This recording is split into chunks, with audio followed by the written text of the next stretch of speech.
আসসালামু আলাইকুম। চলে আসলাম নরসিংদী চুলা গ্রামে।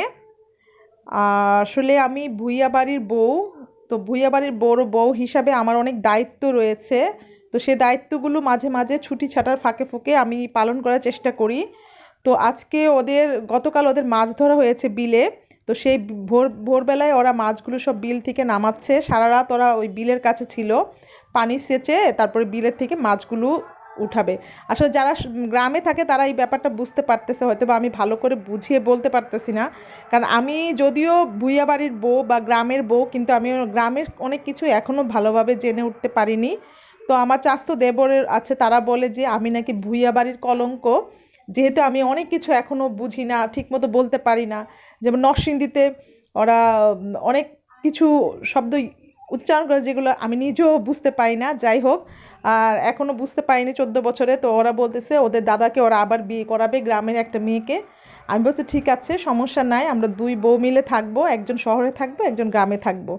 এতে অবশ্য আমার হাজব্যান্ড খুব খুশি, ছেলেরা দ্বিতীয় বড় কথা শুনলে খুব খুশি হয়। যাই হোক, এই যে আমরা চলে আসতেছি বিলের কাছাকাছি খুব। তো আমার চাচাতো দেবর আমাকে পথ চিনিয়ে নিয়ে যাচ্ছে, এবং সে বারে বারেই বলতেছে যে আপনি আসলে এখনও 14 বছর হয়েছে তাও রাস্তাঘাট চিনেন না। এই কথা শুনে আমার চাচাতো দেবরের বউ দৌড়ে এসেছে সিনেমার নায়িকাদের মতো আমার কাছে আমাকে প্রোটেক্ট করতে।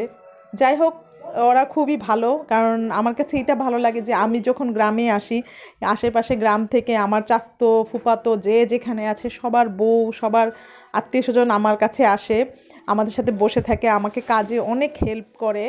আমার জানি না কেন, আসলে এটা আল্লাহ প্রদত্ত নিশ্চয়ই। হতে তাদের এত ভালোবাসা নিশ্চয়ই আমি পাওয়ার যোগ্যতা রাখি না।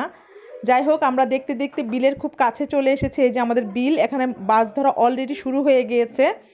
তো সকালে তাজা মাছ, এই যে আমার জাল সবাই আছে, এই যে তাজা মাছ, সেই মাছগুলো আমি কেটে টেটে আবার ঢাকায় নিয়ে সেদিনই চলে এসেছি।